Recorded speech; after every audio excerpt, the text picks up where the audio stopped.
Hello students, welcome to accounts दुनिया। और हमारा आज का टॉपिक है क्लास 11th का basic accounting terms part 2। Part 2 है। पार्ट 1 में आपने 5 बेसिक अकाउंटिंग टर्म्स के बारे में पढ़ा।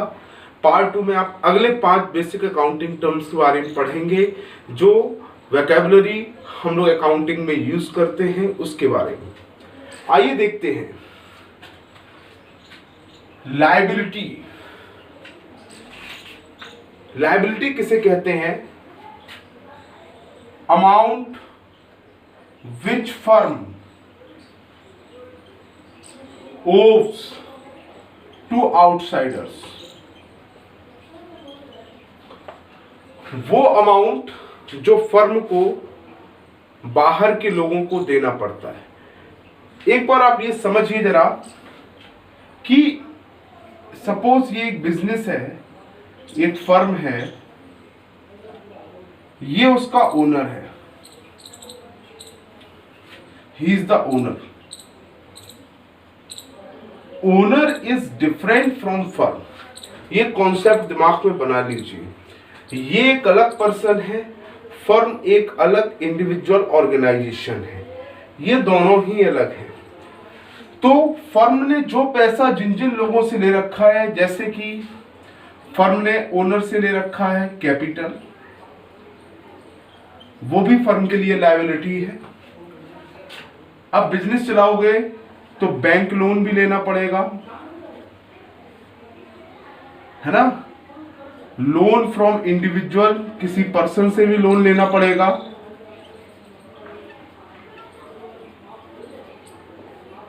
ये सभी, चाहे फर्म अपने ओनर से पैसा ले या बैंक से लोन ले या किसी अदर इंडिविजुअल से लोन ले या किसी फाइनेंशियल इंस्टीट्यूशन से लोन ले,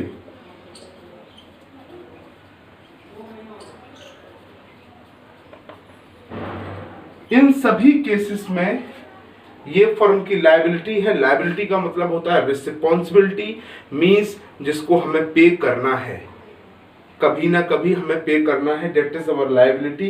तो फर्म के लिए लायबिलिटी, फर्म ने बैंक लोन ले रखा है, लोन इंडिविजुअल से ले रखा है, फाइनेंशियल इंस्टीट्यूशन से भी लोन ले रखा है, मींस जो भी पैसा फर्म ने बाहर के लोगों से ले रखा है, this is the liability of the firm.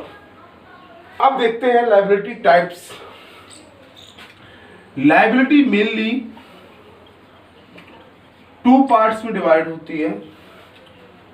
Number 1 is internal liability,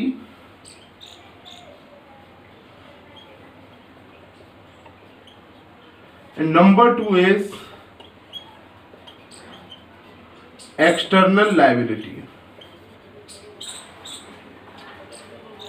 Internal liability का मतलब जब फर्म ने लोन किसी अंदर के पर्सन से ही ले रखा है, जैसे कि उसका ओनर, means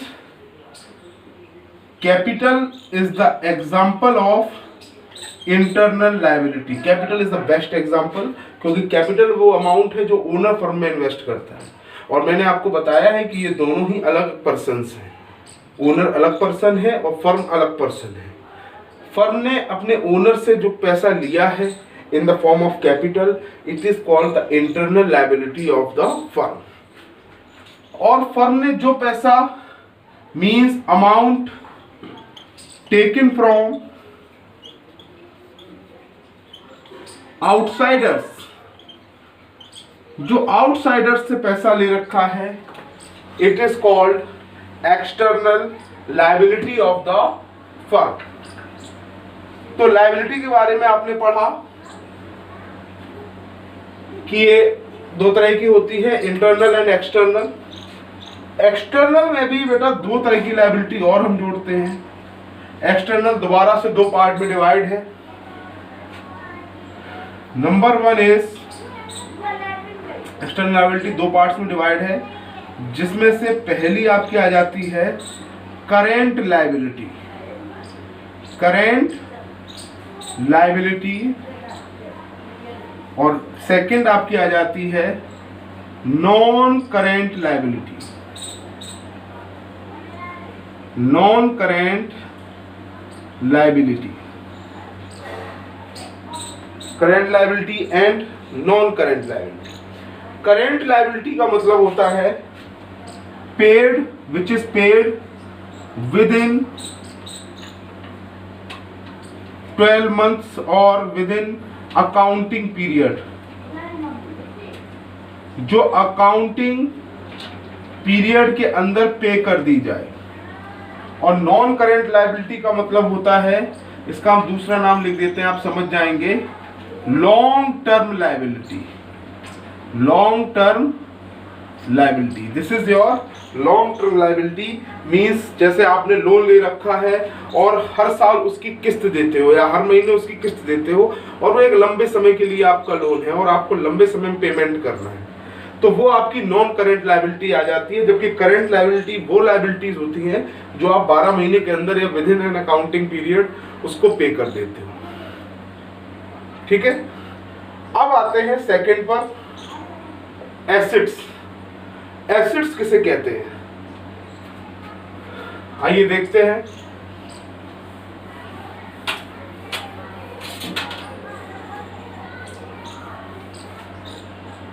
एसेट्स, एसेट्स का मतलब समझ लीजिए फर्म की प्रॉपर्टी, जो भी फर्म के अंडर में हो, और amount receivable,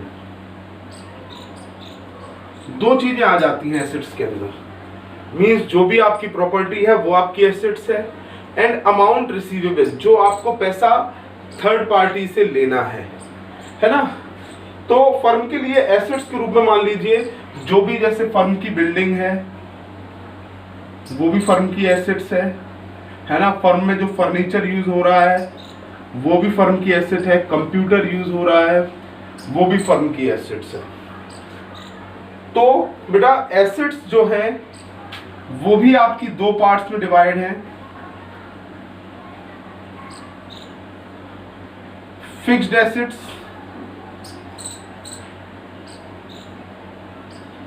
and current assets.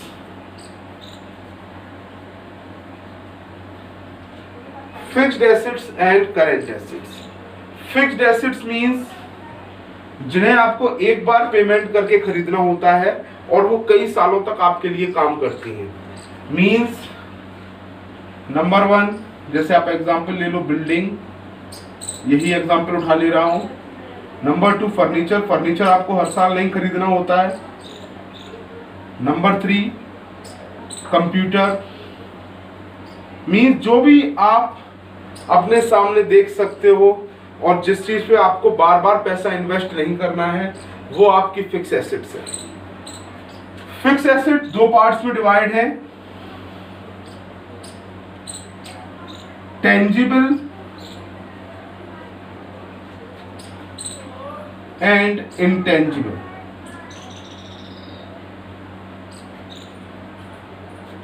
Tangible and intangible. Tangible assets कौन सी होती है, इंटेंजिबल कौन सी होती है, आइए देखते हैं। Tangible means which can be seen और टच्ड, जिनको आप देख सकते हो और टच कर सकते हो, वो आपकी टेंजिबल एसेट्स है। जैसे कि आपका फर्नीचर, आपकी बाइक, आपकी कार, है ना, फर्म की बिल्डिंग, ये सभी जो है वो आपकी टेंजिबल एसेट्स हैं, बिकॉज आप इनको देख सकते हैं। अब बात करते हैं हम लोग इंटेंजिबल एसेट्स की, which can not be seen और टच्ड, जिन्हें हम ना देख सकते हैं ना छू सकते हैं, लेकिन वो हमारी एसेट्स होती हैं। जैसे नंबर 1 पेटेंट राइट या कॉपीराइट, अधिकार है मेरा, मेरे पास उस चीज का राइट है, मैं जो चाहूं उसके साथ करूं, तो वो चीज हमारी प्रॉपर्टी ही हुई, लेकिन हम उसको देख नहीं सकते, इसलिए वो इंटेंजिबल कैटेगरी में आ जाती है। Second goodwill, goodwill means reputation of firm, आपके बिजनेस की रेपुटेशन, उसी के कारण आपकी सेल्स होती है, प्रॉफिट होता है, तो गुडविल भी आपकी एसेट है। लेकिन आप अपनी रेपुटेशन को देख नहीं सकते, उसको छू नहीं सकते, है ना। जैसे मैं बार बार बात करता हूँ कंप्यूटर, कंप्यूटर तो आपका टेंजिबल है क्योंकि आप उसको देख भी सकते हो, छू भी सकते हो। लेकिन जो उसके अंदर सॉफ्टवेयर्स हैं, जैसे सपोज कंप्यूटर सॉफ्टवेयर मैंने इसमें लिख दिया, कंप्यूटर सॉफ्टवेयर, इसको ना आप देख सकते हो न छू सकते हो, तो इसलिए ये क्या हो गया आपकी इंटेंजिबल फिक्स्ड एसेट्स। अब बात करते हैं सेकंड कैटेगरी के बारे में, current assets which can change. Current assets which can change during the year, जो ड्यूरिंग द ईयर चेंज हो जाती हैं। जैसे आपकी फर्म का कैश, कैश जो है वो पल पल चेंज होता है। आप कुछ परचेज करोगे तो कैश की, आपकी दुकान से कैश कम हो जाएगा, सेल करोगे तो कैश बढ़ जाएगा, है ना। आप अपने एम्प्लॉय को सैलरी दोगे फिर कैश कम हो जाएगा। तो कैश जो है वो साल में लाखों बार जो है कम होता है, लाखों बार ज्यादा होता है, इसलिए उसको करेंट एसेट्स कहते हैं, क्योंकि वो फ्लक्चुएट करता रहता है, चेंज होता रहता है। स्टॉक, स्टॉक कभी भी बिजनेस में एक जैसा नहीं रहता, है ना। बिक गया तो कम हो गया, खरीद लिया तो बढ़ गया, कभी डैमेज हो गया, मींस स्टॉक भी कभी फर्म में एक जैसा नहीं रहता है। इसलिए मैंने स्टॉक को भी डाल रखा है करंट एसेट्स की कैटेगरी में। तो ये था आपका सेकंड पोर्शन, सेकंड पार्ट जो होती है एसेट्स। अब आइए बात करते हैं थर्ड पोर्शन के बारे में, दैट इज रिसिप्ट। रिसिप्ट किसे कहते हैं?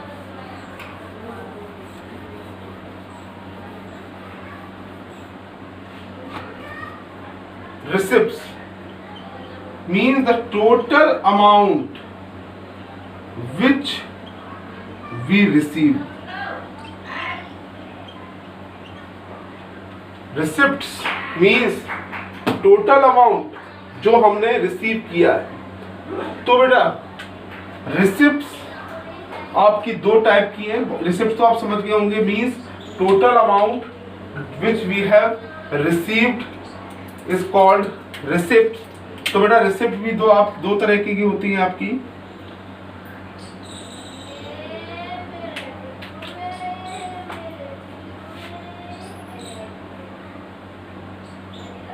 रिसिप्ट भी दो तरीके की होती हैं।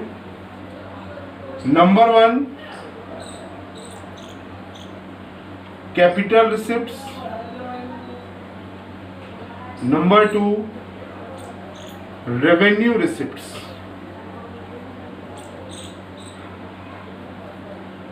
कैपिटल रिसिप्ट्स,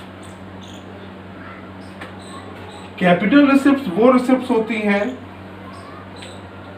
जो which increases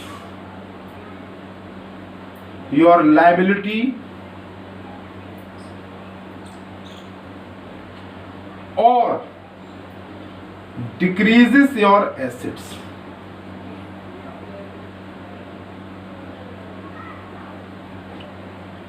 capital receipts which increases your liability और डिक्रीजेस योर एसेट्स, जो आपकी लाइबिलिटी को इंक्रीज कर दे और आपकी एसेट्स को डिक्रीज कर दे, वो होती है आपकी कैपिटल रिसिप्ट्स। जैसे बेटा इंक्रीजेस योर लाइबिलिटी के अंदर एग्जांपल ले लिया, टेक इन बैंक लोन, हमने बैंक लोन ले लिया। तो बेटा रिसिप्ट्स का मतलब आप केवल समझें कैश से। जब हम बैंक लोन लेंगे तो मेरे पास कैश तो बढ़ेगा, लेकिन साथ में ही हमारी लायबिलिटी भी बढ़ जाएगी कि हमें वो लोन एक दिन पे करना है ना।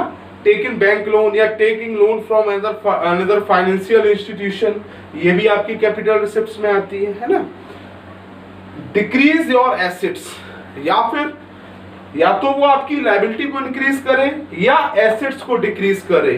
जैसे सेल ऑफ लैंड,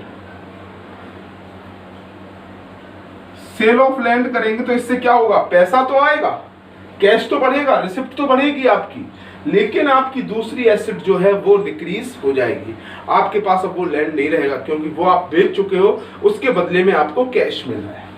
तो कैपिटल रिसिप्ट्स मींस वो receipts which increases your liability और डिक्रीजेस योर एसेट्स, जो आपकी लायबिलिटीज को इंक्रीज करती हैं और आपकी एसेट्स को डिक्रीज करती हैं। सेल ऑफ लैंड है ना, यहाँ पे कुछ भी लिख सकते हैं, सेल ऑफ बिल्डिंग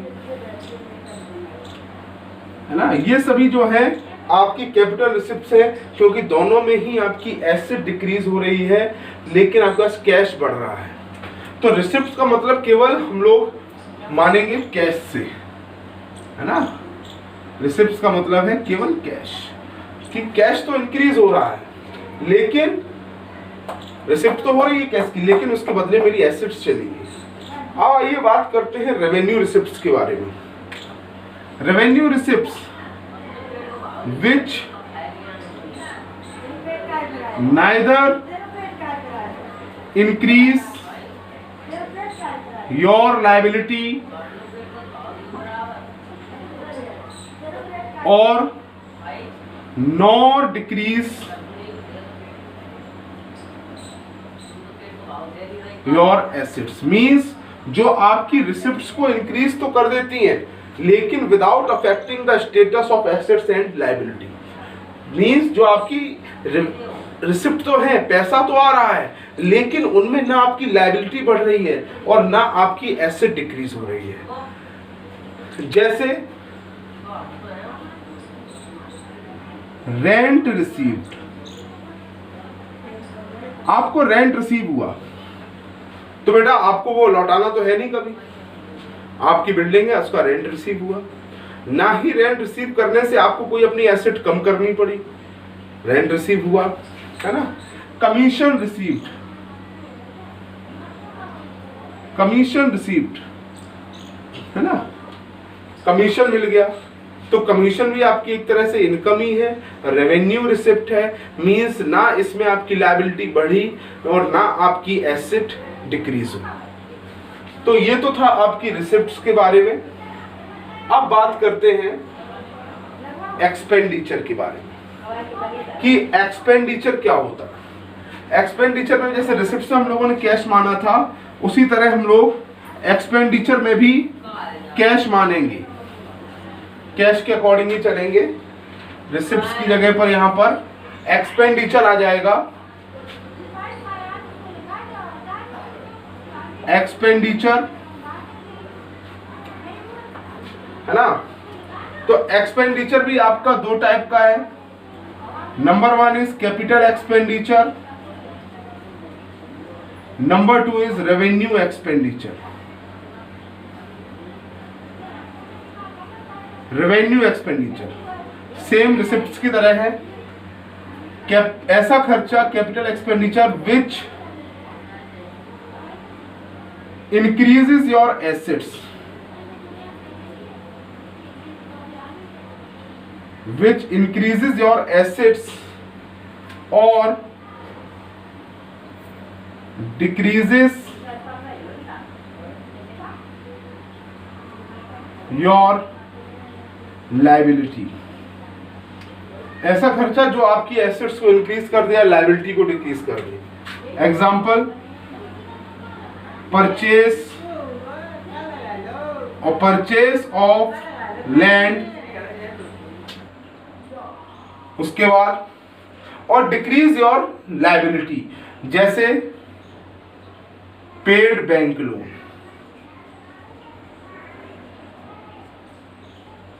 मींस या तो आप परचेस करेंगे लैंड खर्चा करने के लिए, है ना, लैंड या कोई अदर प्रॉपर्टी, अदर एसेट्स, तो आप उसमें पैसा खर्च करेंगे, लेकिन उसके बदले क्या होगी, आपकी एसेट इंक्रीज हो जाएगी।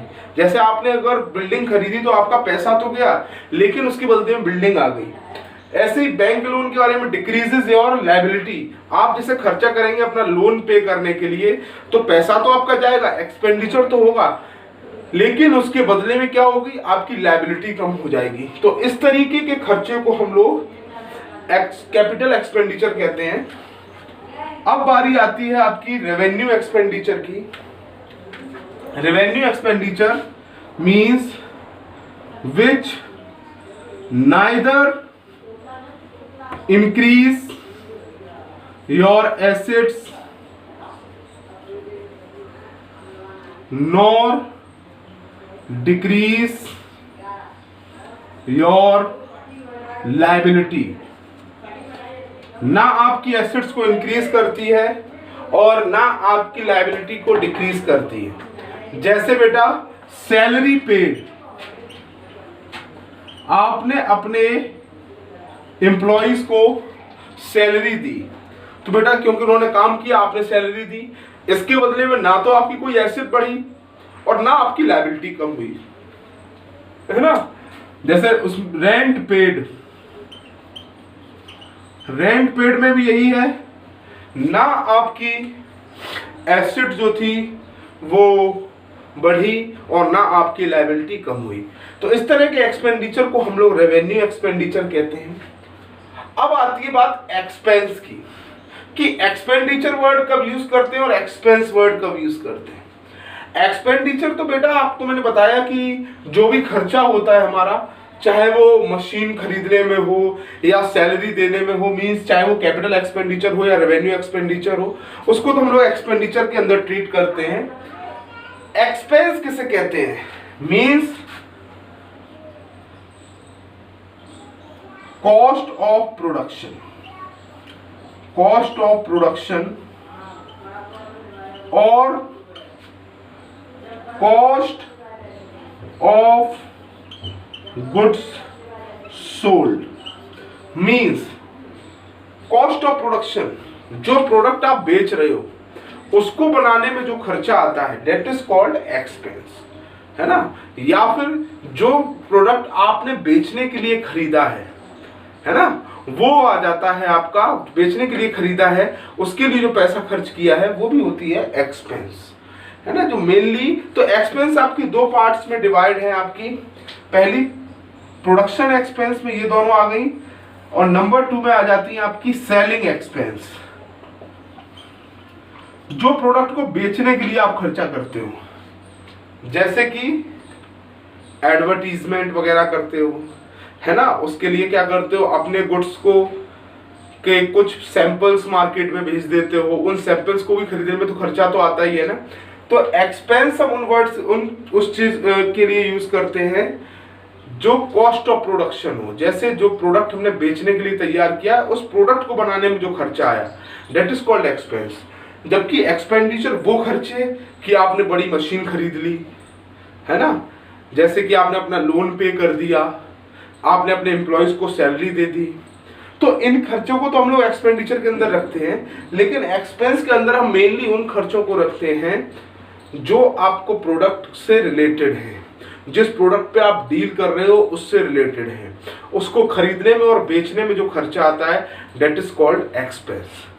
तो आज हम लोगों ने इन 5 आइटम्स के बारे में बात किया। बेसिक अकाउंटिंग टर्म्स जो पार्ट 2 में इतना ही था, है ना। फिर हम फिर हाजिर होंगे पार्ट 3 को लेकर के बेसिक अकाउंटिंग टर्म्स का, है ना। तब तक के लिए बेटा थैंक यू।